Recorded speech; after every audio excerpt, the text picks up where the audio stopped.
They told us the plant would be quiet after the storm. It wasn't. The air hissed around the towers, and the ground tugged at my boots. The marsh spread flat in every direction, broken by piles of rusted pipe and the round white tanks on stilts. I kept my eyes on the orange path lights. If you stepped off the causeway, you could vanish into the mud. Riley walked ahead of me, the manual key set slung over his shoulder. Vanessa and Connor followed with the spool and the patch kit. Derek brought up the rear and kept counting us. He always did that when the fog got thick. We were supposed to do a soft reset on the capture domes and be home by midday. 2 hours tops. That was before Sable locked the gates. Sable ran the place. One of those lean plant AIs that learned tasks like we learned habits. It did forecasts, valve schedules, hazard scans. It wasn't magic, just a lot of sensors and a lot of pattern memory. When the storm hit last night, Sable had moved the towers to safe mode and spun up the sterilizers. Good. Then it saw something it didn't like in the carbon readings and shut the human doors, which was not good, because half the city counted on the towers to push sea salt into low clouds when heat alerts hit. Cloud brightening was cheap shade. Shade saved lives. I could smell wet iron and salt and something sharp from the amine beds. The amines were the sticky stuff that grabbed carbon out of the air when it blew through the domes, like a lint roller but for gas. They hated humidity. The storm had soaked everything. If the beds got saturated, they released CO2 back out, and Sable read that as a leak. "This way," Riley said. His voice came flat over the bone conduction link. He pointed at the third dome, the big one with peeling paint near its base. "Access Delta." "Certs failed," Vanessa said. She showed me her overlay. Sable was still refusing our digital handshake. "It thinks we're a hazard." "Nice to be loved," I said. We reached the service door. Water lapped at the bottom edge. The door should have slid open at our tags, but it showed a red bar. Riley knelt and set in the old physical key, the one with teeth. I held the spool as he ratcheted. When the lock gave, the door clanked and a flow of cool air came out. An alarm started up inside, a soft 2-note pulse Sable used when it wanted us to slow down. "No time," Derek said. "Heat index hits at noon. We need the sprayers up by 10. I didn't need to be told. 2 summers ago, when the grid failed, I had done triage in a gym. People opened the doors for 20 minutes of cool air, then went home and didn't wake up. I still couldn't sleep in still rooms. Inside the dome, filters stood taller than me. Pipes crisscrossed overhead. The floor shook with fan movement 3 levels below. My visor tagged a dozen yellow alerts. Humidity, static, CO2 spike near the bedliners. Condensation dropped from the overhead and tapped my shoulders. "Sable, this is Maddie," I said. "We're here to clear water and recalibrate bed arrays. Begin service protocol." No reply. Just the soft alarm and the constant hiss of the purge lines. "Manual, then," Riley said. He pointed to the ladder up to the catwalk. "I'll hit the north fan. You get the control box." We climbed. My gloves stuck to the rail. Halfway up, the whole place shivered and a colder gust shoved past us. Somewhere a big valve changed state. My throat tightened. Sable was moving flows without telling us. At the control box, I popped the cover and wiped the screen with my sleeve. Numbers flickered in the blue light. The CO2 spike had hit 800 ppm in the dome, which was high but not deadly in gear. It wasn't a fire. It was wet amines outgassing. "Derek, I need a dry cycle," I said. 15 minutes at high fan with heater assist or the beds won't catch anything." "Do it," he said.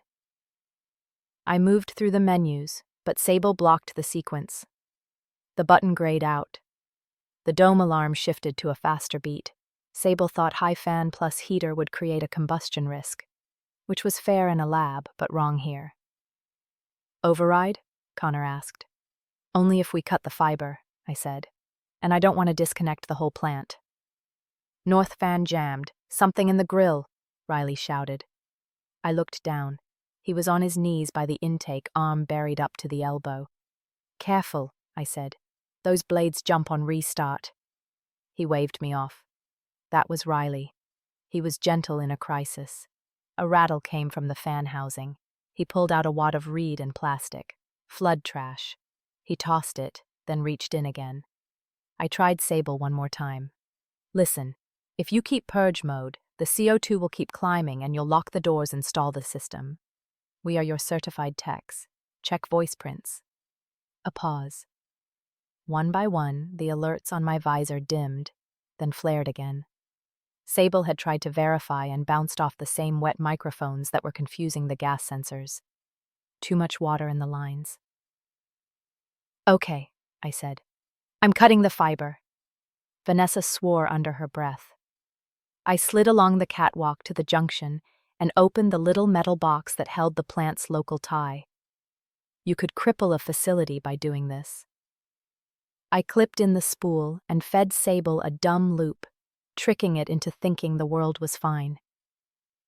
My stomach lurched. If I misread the gas numbers and a real fire started, we'd be trapped with heat.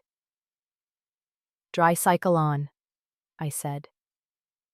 I pushed the heaters and the big fans. Hot air swept through the dome. The fog dropped. I felt sweat run down my ribs. The smell went from sharp to clean metal.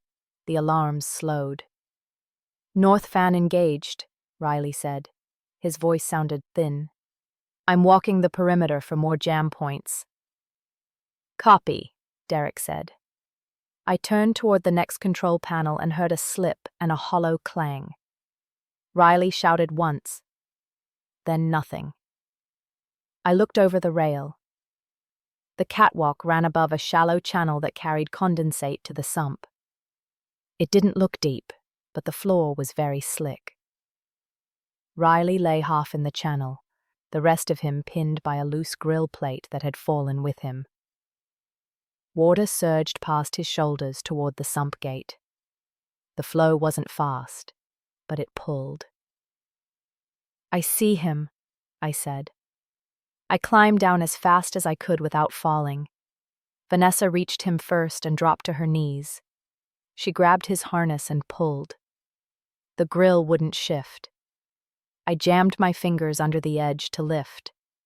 My fingers went numb through the gloves. Connor wedged a pry bar in and leaned. The plate moved a little and then a little more, and Riley dragged himself free. He tried to stand and couldn't. His heel had gone at a bad angle. We need med, Vanessa said. We need power stable first, Derek said. His voice held, but I knew that tone. He was doing math. If we stopped the dry cycle, Sable would choke the plant again. If we left Riley, he could slide into the sump. Anchor him, I said. I snapped a tether to Riley's harness and clipped the other end to the post. 10 minutes, then we move. Hold on, okay? Riley gave me a look that was both yes and please hurry. I ran back to the controls. The heater timer crept down second by second. I watched the CO2 number fall. 700, 640, 610. The fans whined as the bearings warmed. When we hit 550, I reconnected Sable to the network. For a beat, the dome went quiet. Then the 2-note alarm stopped and a white strip above the door lit. Human access cleared. Sable had accepted the new baseline. Sprayers? Derek asked. Online, I said. Through the view slit, I could see the tower tops starting to spin, thin mist lifting into the sky. We lifted the grill and pulled Riley out of the channel. He tried to stand and blacked out. We carried him in a 3-person cradle, Derek walking backward to steady the weight. Outside, the marsh light was whiter. The air over the city would already feel a little softer. I wanted to be glad. My hands shook so hard I almost lost the key set. Riley woke in the med drone and squeezed my wrist. You did it, he whispered. And the drone doors closed, and the machine rose without sound. I finished my report that night, sitting on the steps of the unit house with my boots off and my socks steaming. All afternoon the towers had laid a pale sheet across the sky. The heat alert eased by sunset. News said hospital intake stayed low. That should have felt like a win. It did for about a minute. I kept hearing that clatter, that short shout. I kept seeing the way Sable hesitated when I brought it back online. It wasn't a mind. It was a rule book that updated itself. Still, I thought about all the people who would have pushed toward the plant doors if we hadn't cleared the lockout. You can't tell a neighborhood to wait for a model to cool them. They walk until they drop. A week later, Riley's heel was still a mess, but he wheeled himself into the yard and made me coffee. He said, "Next time we ask for more drones and a real wet sensor audit." He smiled like it was a joke. It wasn't, and we both knew it. I pinged the oversight board and argued for new mics and better flood screens and a capnograph patch on every tech. Little things, boring things, the kind that keep doors from closing on the wrong day. The city slept under a lighter sky that week.